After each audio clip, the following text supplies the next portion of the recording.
En paisajes proyectados entendemos al paisaje como una construcción colectiva de la que todos formamos parte.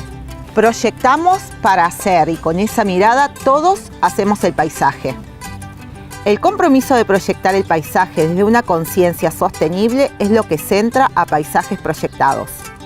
Creemos que el hombre, como individuo, puede generar acciones para la sociedad en su conjunto.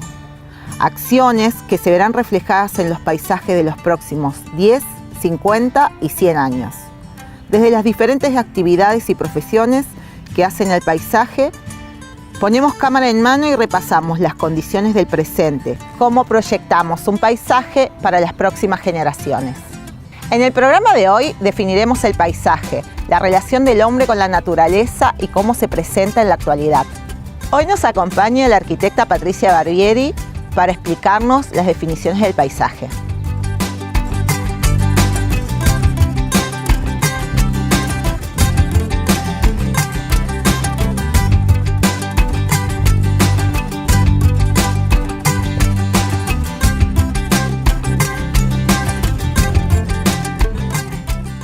Bueno, hola Patricia, gracias por acompañarnos.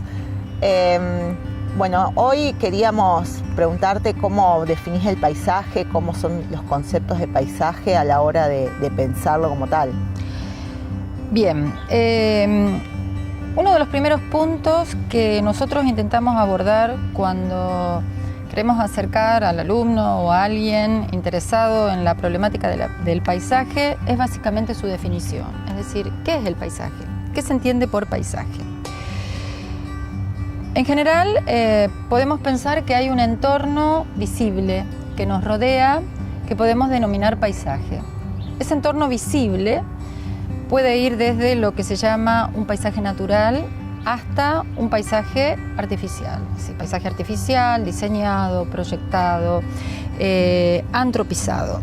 Es decir, serían las distintas características o las distintas menciones que podría tener un paisaje donde ya el hombre ha intervenido sobre él. Es decir, básicamente en la actualidad creo que no hay ningún paisaje que no haya sido ya de alguna manera tocado por el hombre.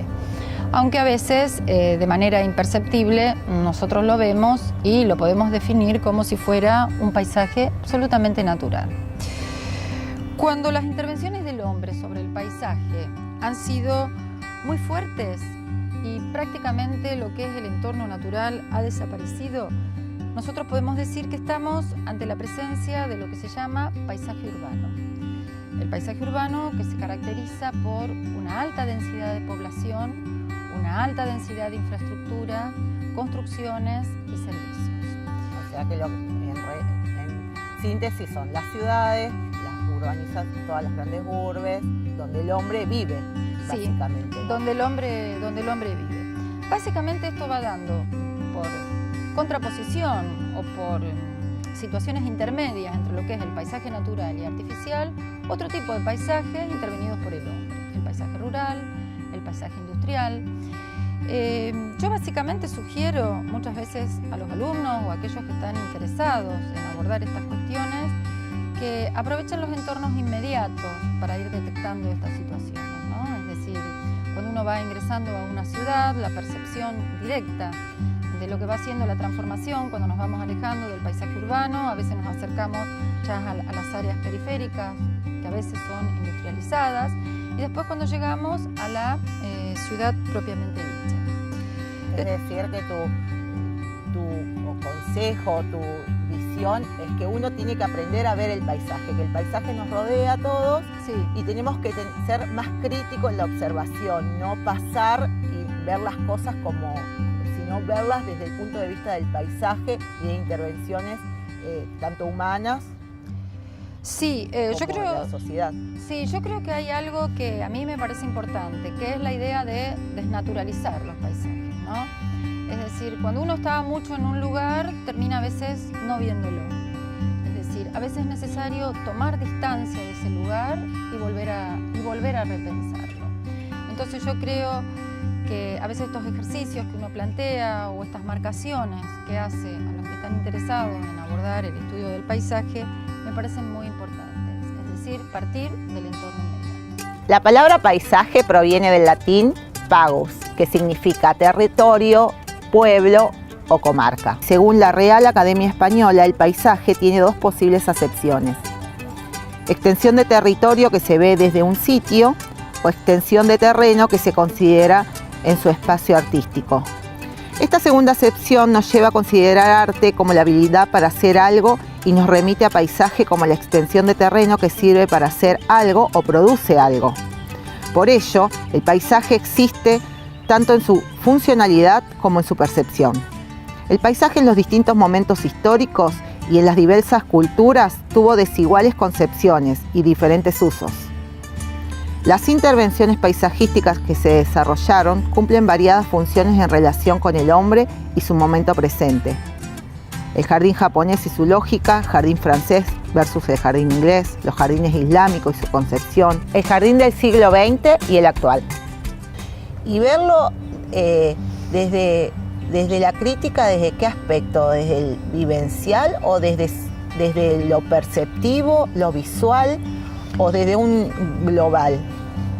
Yo creo que una postura crítica sobre el paisaje es una postura más bien de cuestionamiento sobre el entorno.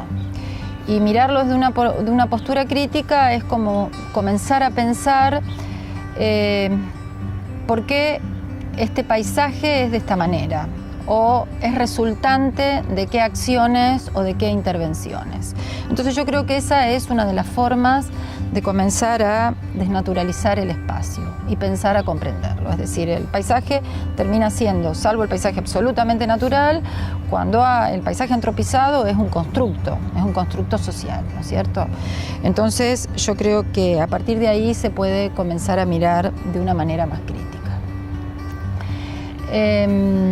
Y retomando, como para cerrar un poquito la idea esta del paisaje urbano, el paisaje urbano muchas veces está rodeado de todo lo que es un paisaje natural, como sería el caso de las ciudades que están sobre el borde de cadenas montañosas, en zonas cercanas a mares, en zonas cercanas a ríos, como por ejemplo el caso de la ciudad de Rosario, ¿no? Es decir, que es donde, bueno, yo trabajo y donde yo ejerzo mi profesión, y también ahí recupero este tema para los alumnos de no perder de vista esa situación, ¿no? Es decir, en el cual el río Paraná sí, ese contexto natural, es el paisaje, es decir, es el paisaje natural entre comillas, que rodea este paisaje urbano.